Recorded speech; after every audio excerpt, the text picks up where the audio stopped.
Once upon a time, there was a woman with a strong entrepreneurial spirit who was ready to transform her side hustle into a magnificent full-time business. She identified a problem, crafted a solution, and now she needs to make her voice heard by the people. But how? This story might sound familiar. Any entrepreneur's path is full of critical sales, elevator pitches, and persuasion. We want people to buy our product or service, but we also want them to believe in our ideas and seek out our expertise. It can be hard to strike the right tone or know what's going to appeal to someone, but there are tricks. We can craft a narrative and use well-placed emotional appeals to tell customers a story. Maybe it doesn't start with once upon a time, but you get the idea. Even if you don't consider yourself a persuasive person, you don't need a +5 charisma modifier to succeed at this crucial stage of entrepreneurship. Today, I will be your fairy godmother of sales, and together, we're gonna learn how to sell anything. I'm Anna Akana, and this is Crash Course Business Entrepreneurship.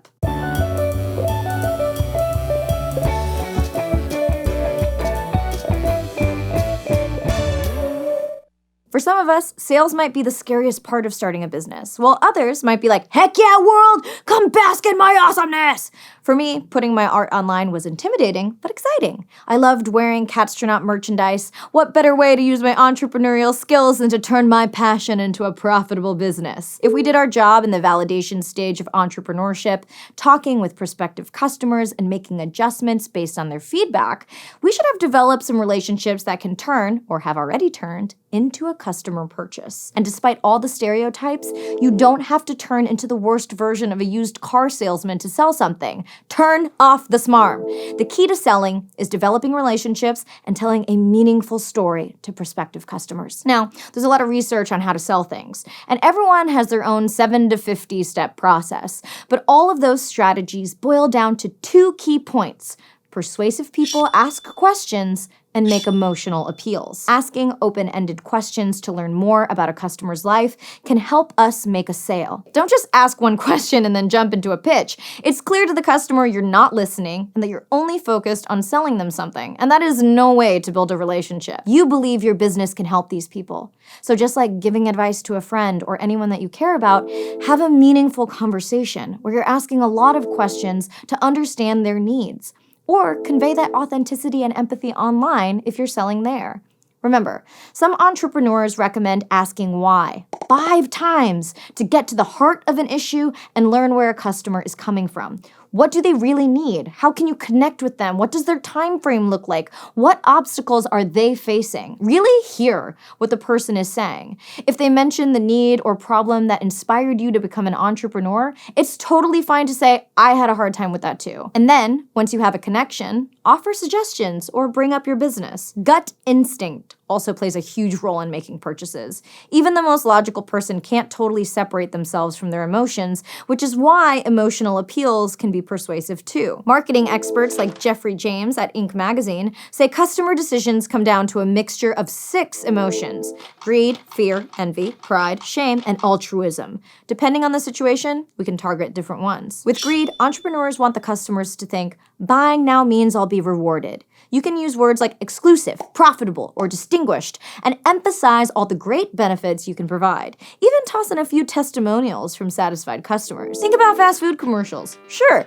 you know those crisp French fries go straight to your arteries, but those ads make them look like salty heaven that will instantly reward your taste buds. Fear can also spur immediate action. Don't leap out at people wearing a ski mask, but you want customers to think, I have to buy now or I will lose out. You can use words like consequence, cost, or harm, or an argument focused on missing out to make a fear-based appeal. Pharmaceutical companies notoriously play on fear. They list off a whole textbook of symptoms you may be feeling and how they might lead to your untimely demise unless you buy this one miracle product. Envy can lead customers to think, my life looks nothing like this, but if I buy this product, maybe it could. When using this strategy, name drop. Who are your current customers and what awesome things did you do for them? Instagram, with its well-framed and well-lit photos, is a hotbed of envy. We all see filtered views of people's lives that make us yearn for something we don't have. The perfect dinner, drink, or yoga pose on a cliff overlooking the ocean holding a cat. Or we can appeal to someone's sense of pride and get them thinking, I am so smart for making this purchase, by using words like reputation, influence, or powerful to make the value all about their image or status. Show off your rewards and your customers customers have won. Fair trade labels do this implicitly. Theo Chocolate is a fair trade company that jumped through significant hoops to build a mission-driven business and get that certification. Partly so customers can feel like they're spending money wisely. On the flip side, shame can get people thinking, I better listen or bad things will happen. Drop hints about how dark the future could be with words like mistake, disappointment, or even failure. Seventh generation doesn't hide the fact that they're an eco-friendly business. The environment is a key part of their sales strategies, and they can make people regret wasteful past purchases. But our darker emotions aren't the only decision makers. Altruism can get customers thinking, my purchase will help people. When talking with customers, emphasize the benefits to them, to employees, to partners, or to the world. Talk in terms of collaboration and use vocab like give, help, or improve to drive your narrative home. Anytime you've bought something where the proceeds go to charity, that is an altruistic plea. Sarah McLaughlin's partnership with the SPCA is a prime example of this, making soulful appeals to raise money for the animals. To see how a new entrepreneur might combine asking questions and making emotional appeals to be persuasive, let's go to the thought bubble. Andrea is a whiz at Excel with some statistics training, and she wants to start working with small firms and nonprofits to do some basic data analysis and make visualizations for them. She knows her skills are top-notch, and she even has a few examples of her work from personal projects. But to survive in the freelance world, she needs to find new projects and new customers. So Andrea starts with her network. She meets with a few people and businesses who know someone who knows the manager of her neighborhood grilled cheesery. And she starts by asking those people questions to figure out what a restaurant might want to know. Like if there's a difference in the number of appetizers they sell on Fridays versus Wednesdays. From there, Andrea can make informed suggestions when she's talking with the manager. She could say, that's an interesting problem. Might I suggest creating a sales dashboard that shows sales by category? And also, what is your current top-selling dish? If they're still on the fence about working with her, maybe she'll add an emotional appeal.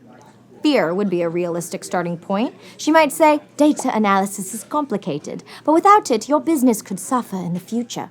If you want to compete with big chain restaurants, you'll need an edge. I can help you create that. And because she's British, you believe her. Pride might work too. Do they want to make the best decisions possible and look like a business master? She might say, your brand, you cheddar believe it, is something that people want to wear on a t-shirt. If you wanted to create merchandise, I could help you analyze what sells best. They might say no, but Andrea will have a much better idea of what to say, or not, with her next potential customer. Thanks, Thought Bubble. Even when using emotional appeals, the goal shouldn't be to trick a potential customer into buying something. By researching their pains and gains and asking questions, we can know that a product or service will authentically help them in some way. We are all on the same team. If you're still at a loss for how to get started, or even if you're well prepared, the internet is the place to be.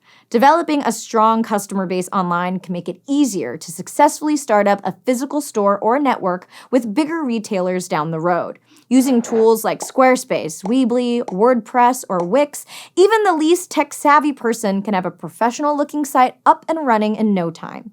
But it shouldn't just look good. Websites are also important channels to communicate with customers. So a value proposition, or at least a very simplified version of it, should be on display. Square, the point-of-sale system used by lots of small businesses, says they help you save time and grow faster on nearly every page. Then you want to show off the site on social media platforms, as long as that's where your target market is. If you're trying to do the 60-plus retirement crew, maybe Snapchat is not where you want to spend your energy. Now, the tasteful color scheme of your website, your eye-catching tweets, or your value proposition might be enough for some people to make a purchase. But entrepreneurs also want to generate leads, or lead gen in business slang, and give people lots of opportunities to opt in besides making a purchase. Email addresses are like gold in the marketing world because we are given more chances to connect with the person. We can use automated systems to follow up with an emotional appeal or attractive coupon offer and turn that lead into a real customer. Systems like HubSpot or MailChimp help with everything from formatting to mass sending email campaigns to thousands of people, and many of these systems even have free versions for startups. Of course, not every visitor to your website will become a lead, and not all leads will actually become customers. Here's an analogy. Traditionally, the marketing world has relied on a visual called the sales funnel. Once people are aware of a product, a fraction of those leads will be interested in learning more, and a fraction of that fraction will decide to make a purchase. That fraction of a fraction is where we can put in the work with these sales strategies. But there's also a new visual popping up. The flywheel. Instead of constantly starting over and pouring new potential customers through the funnel, the sales flywheel captures the fact that happy customers talk, and word of mouth can lead to even more customers. Whichever metaphor speaks to you, remember it is all about developing a relationship with a person that eventually turns them into a loyal customer. The bottom line is, anyone can sell. Listen, ask follow-up questions, and use all of your available information to tell a story, develop a relationship, and make it easy to make a purchase. Next time, we'll talk about revenue streams, aka all the ways that your business can actually bring in money. Thank you for watching Crash Course Business, which is sponsored by Google. And thank you to Thought Cafe for the beautiful graphics. If you want to help keep Crash Course free for everybody forever, you can join our community on Patreon. And if you want to learn a lot more about advertising and persuasion, check out Crash Course Media Literacy.